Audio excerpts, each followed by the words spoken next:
يا أرحم الراحمين ارحمنا.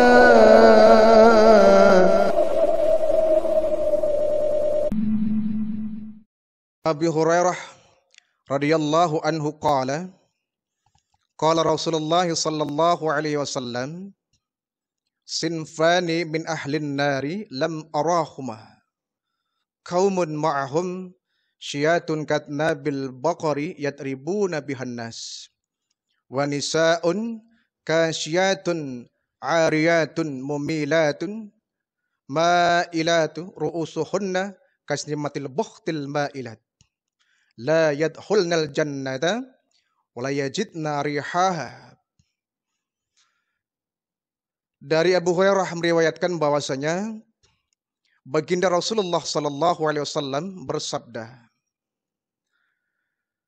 ada dua golongan dari penghuni neraka lam arahuma yang aku belum pernah melihat dua orang ini di dunia. Jadi ada dua golongan ahli neraka kata baginda Nabi. Tapi dua golongan ini aku belum pernah melihat wujudnya di dunia. Tetapi di neraka ada. Kalau di neraka ada ya tentu manusia di dunia ya ada. Di ciri-ciri orang di neraka sudah terlihat ketika di dunia. Karena dunia yang merupakan setar untuk menuju ke sana. Dengan dunia orang bisa masuk surga, dengan dunia orang pun bisa masuk ke neraka. Di dunia ada ciri-ciri orang yang akan masuk ke dalam surga, tapi di dunia juga sudah ada ciri-ciri orang yang nanti bakal menjadi penghuni neraka. Hanya baginda Nabi mengatakan ada dua golongan ahli neraka yang aku belum pernah melihat ciri-cirinya di dunia ini.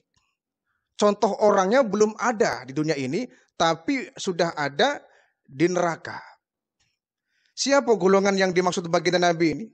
Yang pertama kata Rasul, kaumun ma'ahum siyatun katnabil baqari. Suatu kaum yang mereka suka membawa sebuah pecut, cemeti, yang pecutnya ini mirip ekor-ekor sapi. Yatribuna bihan nas, yang pecut itu dipakai untuk berbuat zalim kepada orang lain. Untuk mecuti orang lain. Ini satu ciri yang Nabi belum lihat di dunia, tapi orangnya ada di neraka. Jadi orang yang suka membawa cemeti, orang yang membawa pecut, yang pecutnya ini seperti ekor sapi. Kemudian pecut ini dia gunakan untuk memukul orang, memecut orang, menzalimi orang, menyakiti orang. Nah, ini penghuni neraka yang Nabi belum pernah lihat orangnya di dunia. Dulu waktu bangsa kita ya dijajah oleh kolonial Belanda dan Jepang. Kita kalau mendengar cerita orang tua kita yang dulu sengsara ketika hidup di zaman penjajahan. Mereka yang punya tanah, yang punya sawah, yang punya kebun. Oleh Belanda diwajibkan membayar upeti, membayar pajak. Padahal itu tanah yang milik bangsa kita, milik orang tua kita. Tapi Belanda, Jepang nggak mau tahu. Ya. Semua orang yang punya tanah, punya kebun, punya sawah, dan punya tanam-tanaman wajib membayar pajak kepada pemerintah kolonial Belanda. Yang tidak mau, nah ini ada yang dibunuh di tempat, ada yang ditembak, ada yang dipenjara, ada yang disiksa menggunakan pecut-pecut yang menyakitkan. Ini mereka merasakan hal yang demikian, dipecut. Nah, seorang muslim tidak boleh membawa pecut kemudian digunakan untuk menyakiti orang. Para TKW-TKW kita terkadang mereka ya, ketika bekerja di luar negeri, tidak sedikit yang mengalami hal demikian. Sedikit kesalahan, majikannya temperamental, kemudian dia dipukul, dipecut dan sebagainya. Ini para pahlawan devisa yang begitu banyak jasanya untuk negara. Sampai rela ada yang mati dipancung, ada yang disiksa, ada yang disekap, ada yang diperkosa oleh majikannya. Demi apa? Berjuang untuk memperbaiki ekonomi keluarga. Tidak peduli kalau kemudian mereka menghadapi pecutan yang luar biasa. Nah, seorang muslim tidak boleh Hewan pun sama, kita nggak boleh memecut-mecut hewan. Ya. Kalau kita punya kuda, ya mecutnya jangan sampai menyakiti. Ya. Para kusir yang punya dokar, kalau mecut kuda ya jangan seenaknya ya. Sedikitlah yang kira-kira kuda pun mengerti ya. Kuda kalau sudah dilatih dia mengerti. Tanpa harus dipecut keras pun dia akan paham, punya insting kuda ini. Kerbau ya, kita membaca kerbau di sawah, itu pun sampai dipecut-pecut ya.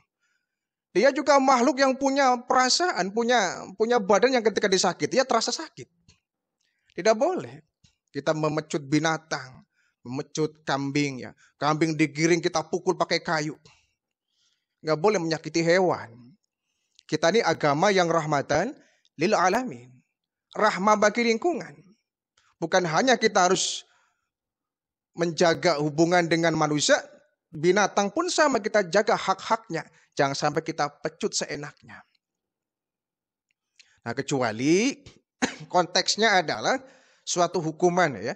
Dera, seperti dalam Al-Quran, misalkan orang yang berzina wajib dicambuk, dipecut 100 kali misalkan ya. Atau orang yang meminum minuman keras, orang muslim dipecut 100 kali.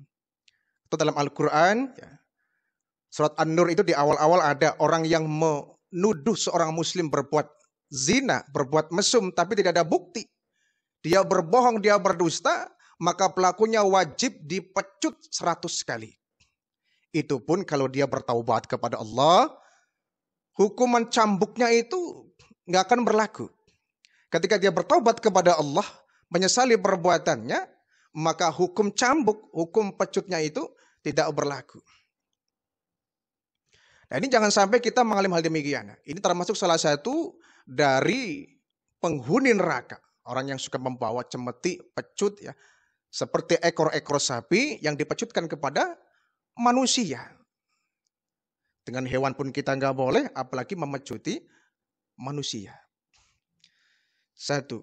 Yang kedua kata baginda Rasul, dua di antara penghuni neraka yang aku belum pernah melihat, tapi di neraka ada. Kata Nabi, nisaun, seorang perempuan. Kasiyatun, menggunakan baju, menggunakan pakaian. Ariyatun, tapi seperti telanjang. Mumilatun, dia suka berlenggak-lenggok ya. Ma'ilatun, dan dia suka sekali menggoyang-goyangkan bahu, pundak ya. Ru'usuhunna kastimatil buhtil ma'ilat. Yang kepalanya, rambutnya ditata sedemikian rupa sampai menyerupai punuk onta. Nabi enggak pernah lihat, tapi di neraka ada. Karena Nabi waktu Isra Mi'raj, Rasulullah kan masuk ke dalam alam surga, alam neraka ya, didampingi oleh malaikat Jibril. Di neraka kan Nabi banyak melihat fenomena orang yang disiksa. Ada yang dicambuk, perutnya membesar, dililit ular. Nabi juga melihat di neraka ada orang yang lidahnya panjang menyengser ke tanah, digunting menggunakan gunting terbikin dari api neraka. Ada juga orang yang di neraka itu diguyur kepalanya menggunakan air yang mendidih. Dan lain sebagainya. Nabi banyak melihat, menyaksikan fenomena siksaan neraka, azab neraka yang membuat Nabi kemudian merasa terenyuh ya. Jangan sampai ada umatnya yang masuk ke dalam. Nah, di antaranya ada di neraka itu, ciri-ciri orang yang masuk neraka itu, tadi pertama orang yang suka memecut ya, dengan pecut-pecut yang seperti ekor-ekor sapi. Dan yang kedua ada di neraka itu, siksa neraka itu, yang di dunia sudah kelihatan seorang perempuan, kasiyatun, menggunakan baju, ariyatun, tapi telanjang. Nah, ini aneh, menggunakan baju tapi telanjang. Artinya ya dia percuma menggunakan baju kalau auratnya terbuka bebas. Baju itu kan fungsinya untuk menutup aurat. Kalau menggunakan baju tapi tidak sampai menutup aurat, ya percuma menggunakan baju, telanjangnya sekalian. Menggunakan baju, nggak telanjang. Menggunakan baju, ada pakaian tapi kok sama dengan telanjang. Ini kan fenomena yang banyak kita saksikan di hari ini. Anak-anak kita yang perempuan ya, nasihati mereka. Mereka adalah seorang perempuan. Karena Nabi ini mengatakan nisaun kasiyatun. Seorang perempuan yang menggunakan baju. Ariyat tapi hukumnya telanjang. Jadi kita kasih edukasi kepada anak-anak perempuan kita. Terutama ketika mereka keluar rumah, jangan pernah mereka menggunakan baju, tetapi auratnya tetap nampak. Lekukan badannya terlihat jelas ya. Menggunakan baju yang ketat, celananya ketat, kaosnya ketat, bajunya ketat. Sehingga tertutupi auratnya, tapi terbuka pada hakikatnya. Kalau dia menggunakan celana yang ketat, akhirnya lekukan badannya pun terlihat jelas. Ini yang mengundang rangsangan orang. Apalagi menggunakan baju, pakaian, tetapi masih terbuka auratnya. Kan ada itu ya. Artis-artis kita, misalkan mohon maaf ya. Biduan-biduan kita, Masya Allah kadang-kadang kita kalau kondangan sering bingung ya. Teman-teman kita itu kalau mengadakan hajatan, iya kalau mengundang artis dangdut, cari artis yang kira-kira pakaiannya sopan. Ya, kenapa yang datang itu orang menggunakan baju-baju terhormat kok, menggunakan batik, menggunakan kebaya, menggunakan jilbab. Maka orang yang menghiburnya pun harus menyesuaikan. Jangan menggunakan baju-baju yang sangat tidak layak tampil di depan umum. Ya. Ini dosanya pun akan didapatkan oleh orang yang punya hajat, hati-hati. Segala kemaksiatan, perbuatan dosa yang terjadi akibat kita melakukan hal tersebut, kita mengadakan kegiatan itu, maka sponsornya kita mendapatkan dosa. Sebaliknya kalau kita mengadakan satu kebaikan, maka orang yang mengikuti kebaikan itu, orang yang mengerjakan kebaikan itu, maka kita pun mendapatkan kecipratan pahala. Contoh, kita mengadakan walimatul arus, ya, walimatul khitan. Kita bikin pengajian. Kita bikin pengajian, mengundang penceramah, di situ ada solawat-solawat. Orang datang menghadiri pengajian yang kita adakan, maka semua orang yang datang kita pun dapat kecipratan pahalanya dari orang yang datang. Dari orang yang mengikuti. Sebaliknya kalau kita mengadakan satu pesta, yang di situ ada pertunjukan yang kurang bagus, apalagi misalkan ya ada minum-minuman keras. Karena kita sponsornya, kita yang mengadakan acara itu, maka kita ikut mendapatkan dosa. Semua orang yang bermaksiat di tempat itu, kita dapat kecipratan dosanya. Maka kalau kita menjadi sebuah sponsor, jadilah kita sponsor kebaikan. Jangan sponsor keburukan. Kita tasyakur ini, menikahkan anak. Alhamdulillah, itu tasyakur bagus. Itu. Dipandang dari segi apapun, tasyakuran ya bagus. La azidanakum, agar Allah menambahkan nikmat-nikmatnya. Tapi tasyakurannya hati-hati. Jangan sampai tasyakuran tapi isinya maksiat. Kita tasyakuran ini ya dalam rangka hari kemerdekaan. Alhamdulillah kita syukuri bangsa kita merdeka. Kita bikin tasyakuran itu bagus. Tapi hati-hati jangan sampai syukuran yang kita adakan dalam rangka merayakan kemerdekaan yang isinya maksiat. Musik-musik yang merusak, ada orang joget sana joget sini, biduannya menggunakan baju yang tidak sopan, ada orang mabuknya, ada praktek judinya umpama di situ. Ada lomba-lomba yang mengarah kepada perjudian, itu bukan tasyakuran. Justru bisa menjadi sebuah hal yang kufur ya, berbahaya. Mensyukuri nikmat caranya harus yang baik. Jadi pada para sahabat-sahabat kita yang akan mengadakan tasyakuran walimatul arus, walimatul khitan atau sejenisnya, kalau kita mau mengadakan hiburan, ya tolonglah cari ya, biduan-biduan kita yang berpakaian sopan. Masih banyak kok. Tidak identik. Umpama ya, biduan dangdut tidak selamanya berpakaian norak.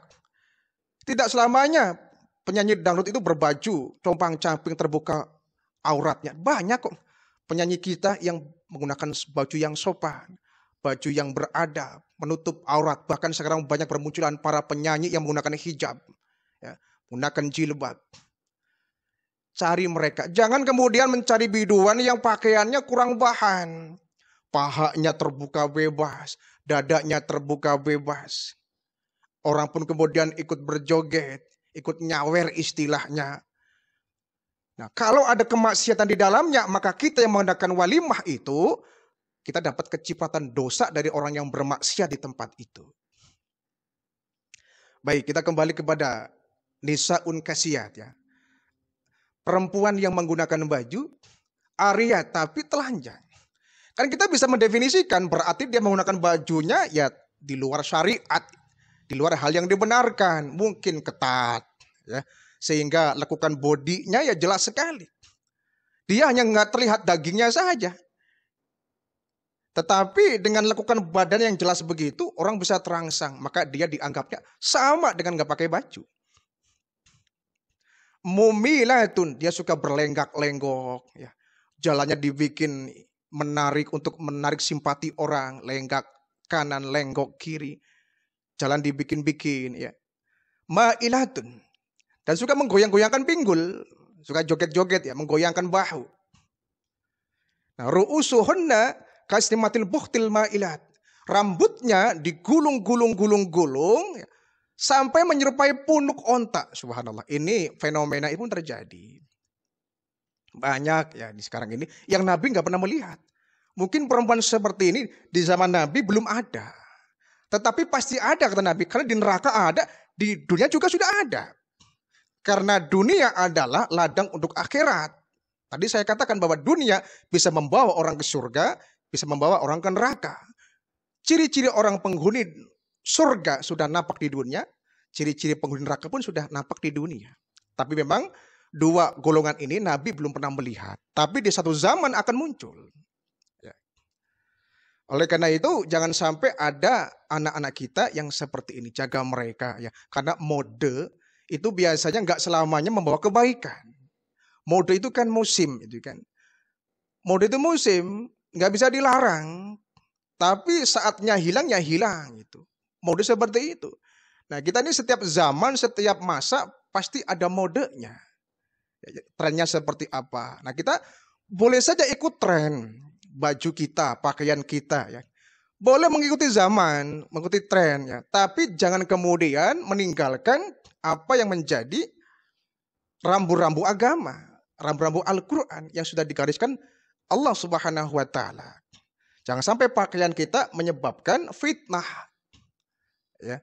Apalagi seorang wanita yang mohon maaf auratnya banyak. Sehingga mohon maaf juga ya ketika Nabi Isra Mi'raj, Nabi juga menceritakan, aku melihat di neraka itu kebanyakan penghuninya perempuan. Mayoritas penghuni neraka itu perempuan, walaupun laki-laki juga ya banyak juga. Namun mayoritas penghuni neraka adalah seorang perempuan. Ya kita ambil contoh yang mudahnya. Perempuan itu kan auratnya kan banyak. Sekujur tubuhnya aurat. Sedangkan laki-laki sedikit auratnya. Tapi apa kita lihat? Dalam hal berpakaian biasanya laki-laki lebih rapi daripada seorang perempuan. Di pesta-pesta kadang-kadang kita lihat ya. Laki-lakinya pakai jas, rapi, pakai dasi, pakai sepatu, rapi. Tapi perempuannya pakai rok di atas lutut.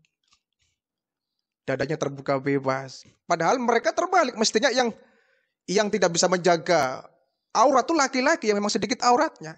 Yang perempuan mesti lebih pandai. Jadi kepala mereka ditata kata Nabi seperti punuk onta. Onta yang jadi penghuni neraka. La yadkhulnal jannah, mereka nggak akan bisa masuk surga. Mereka nggak akan bisa masuk surga, artinya ya neraka. Di akhirat tempat cuma ada dua, kalau nggak surga, neraka. Tidak masuk neraka, ya masuk surga. Tidak masuk surga, ya pasti tinggalnya di neraka. Tidak ada tempat pertengahan antara surga dan neraka. Tidak masuk surga, ya neraka. Wala yajidna rihaha. Jangankan masuk surga kata Nabi, baunya pun nggak bisa mereka cium, subhanallah. Ya baunya itu berarti kan dia masih di luar surga. Kalau baunya nggak dia cium, ya apalagi surganya. Ya. Wa inarihaha, sementara wanginya surga, aromanya surga, layu jadu min masirah, sudah bisa dicium. Ya. Kada wa kada, di masa-masa tertentu dan di masa-masa tertentu. Jadi kata Nabi, nanti surga ya di menjelang hari-hari akhir datangnya hari kiamat, aroma surga sudah bisa kecium oleh manusia. Aroma surga sudah bisa kecium. Nah kalau kita sudah bisa mencium aroma surga, ya kita berbesar hati insya Allah kita menjadi penghuni surga. Oleh karena itu jangan sampai kita melakukan hal-hal yang memang bisa menyebabkan kita masuk ke dalam neraka. Seperti dua golongan ini. Ya. Sebaliknya kita harus bisa menjaga keluarga kita, anak-anak kita. Ya. Ku anfusakum wahlikum nar. Kita sebagai pemimpin keluarga berkewajiban. Ya. Terutama mohon maaf ya, seorang perempuan yang oleh Nabi isyaratkan bahwa banyak perempuan-perempuan muslim yang mereka tidak bisa menjaga auratnya, terutama bisa menjaga lidahnya. Sehingga mereka dimudahkan untuk masuk ke neraka. Ya mohon maaf lah ya, kita bicara apa adanya, objektif. Yang banyak bicara itu biasanya seorang perempuan. Ya, kalau sudah marah, wah, suami bicara 5 kata, istri sampai 50 kata. Ya, paling pandai berdebat itu perempuan biasanya ya. Suami istri itu biasanya lebih dominan, banyak bicara ya istri. Ya. Yang sering mengeluh ya istri kita. Yang sering membuat kita marah ya kadang istri kita. Nah, kalau kita sebagai suami nggak bisa mendidik mereka, mengarahkan mereka dengan agama, ya mereka akan semaunya mengeluarkan kata-kata. Karena dosanya istri akan ditanggung oleh suami. Beda dosanya suami, istri nggak ikut-ikutan. Tapi dosanya istri, suami akan terlibat. Sebab itu jangan sampai istri kita keluar rumah, anak perempuan kita keluar rumah, mereka menggunakan baju yang diceritakan dalam hadis ini. Ya. Menggunakan baju kasiyatun, berpakaian, tapi ariyat, telanjang itu.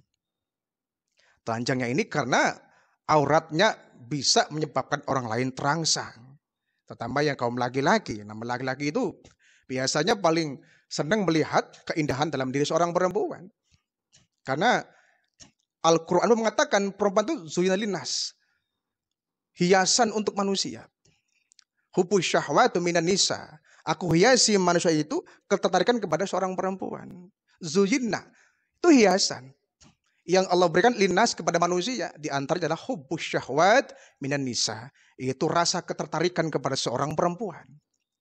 Karena laki-laki diberikan tabiat oleh Allah suka dan tertarik kepada perempuan, maka objektifnya harus kita perbaiki ini. Objeknya perempuannya harus kita perbaiki. Jangan sampai terpesonanya laki-laki kepada perempuan karena auratnya. Bukan karena keindahan pakaiannya yang syar'i, yang menutup aurat. Tapi lebih kepada auratnya yang pontang-panting ke sana kemari. Sekali lagi, ini kewajiban kita sebagai seorang suami. Ya, dosanya anak-anak kita bukan istri yang nanggung. Dosanya istri bukan dia yang nanggung. Tapi dosa anak kita, istri kita, kita yang nanggung. Kita yang akan menjadi penanggung jawab mereka di hadapan Allah. Nanti Allah akan menyampaikan kepada kita, menyoal kepada kita. Kau punya anak perempuan, kenapa gak kau didik? Kau punya istri, kenapa gak kau arahkan? Mereka menggunakan baju yang ketat, baju yang mengumbar aurat. Kau diam saja. Sementara mereka ada tanggung jawabmu. Nah, kita kan bisa mempertanggung jawab nih kalau kita bisa mendidik mereka, anak-anak kita. Bekali agama agar mereka pun punya kedewasaan, punya kesadaran untuk bisa menutup aurat.